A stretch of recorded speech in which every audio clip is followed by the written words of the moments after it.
Oi, eu sou o Fábio Tavares, eu sou coordenador geral da Associação de Centros de Idiomas da Argentina e a gente trabalha com o governo da Argentina para promover o país como destino de estudos. Hoje a gente vai falar como estudar na Argentina, sobre os documentos, requisitos e também sobre o sistema universitário na Argentina.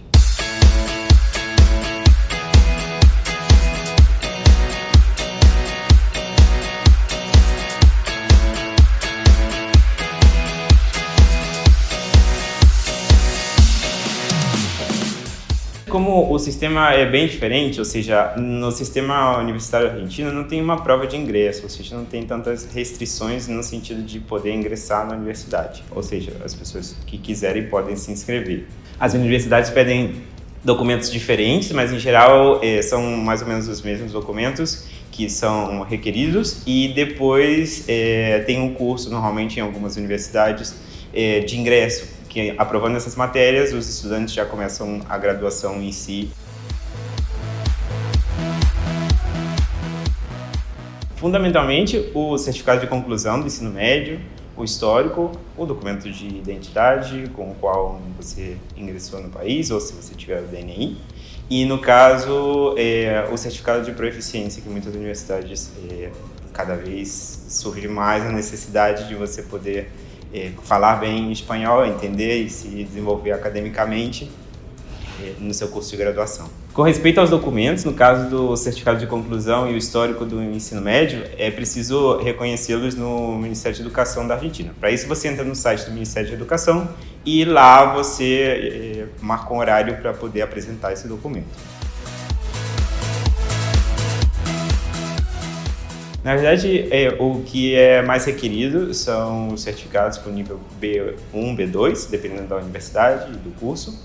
Isso varia muito de uma faculdade, por exemplo, dentro da mesma universidade pode ser que uma faculdade peça um nível e outra peça outro, mas isso varia bastante, então na hora de planejar a viagem é um ponto importante que o estudante deve ter atenção. Em geral, o selo é o Certificado de Espanhol Língua e Uso, que é de um consórcio de universidades públicas da Argentina, é o certificado oficial do Ministério da Educação e do Ministério de Relações Exteriores, reconhecido também pelo Ministério da Educação do Brasil.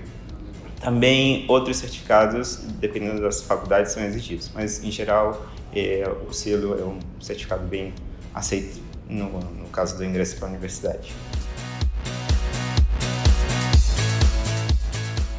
Em geral, o ciclo básico varia de universidade para universidade, ou seja, é um ciclo básico comum, no caso da UBA e de outras universidades. No caso da UBA, especialmente como exemplo, ele é composto de 6 matérias que duram 2 semestres. E são 2 matérias específicas, 2 matérias específicas do curso de graduação, 2 matérias específicas da faculdade em geral e 2 comuns a todas as carreiras de graduação, no caso. Então, esse ciclo básico, aprovando essas matérias, aí o estudante já começa. Pode ser que em alguma das universidades dure 2 semanas, se for, de repente, uma universidade particular, ou dure 1 mês, 2 meses, dependendo da universidade. Isso varia muito de acordo com a universidade. Então, é importante, quando o estudante programa a viagem, além dos documentos, também programar bem que matérias ou que procedimentos ele vai ter que fazer na hora de se inscrever e de poder começar as aulas também. Então, para planificar bem o tempo antes de chegar lá.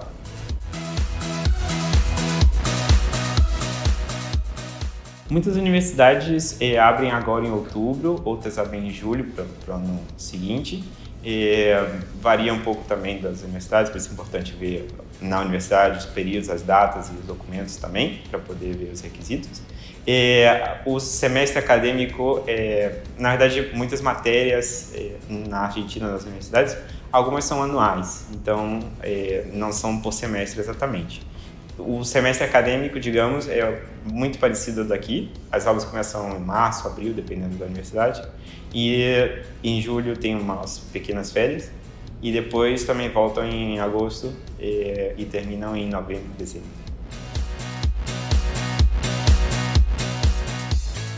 No caso das universidades públicas, elas não têm uma mensalidade, ou seja, não tem um custo, são universidades públicas e a educação pública na Argentina é gratuita.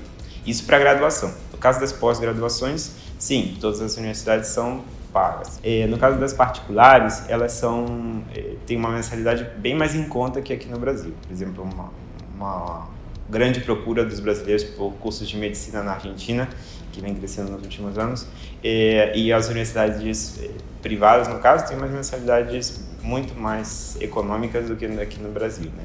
Com cerca de R$ 1.500, R$ 2.000, R$ 2.500, dependendo da universidade, é o valor da mensalidade para as faculdades de medicina, no caso, na Argentina, que em geral é um curso mais caro, né?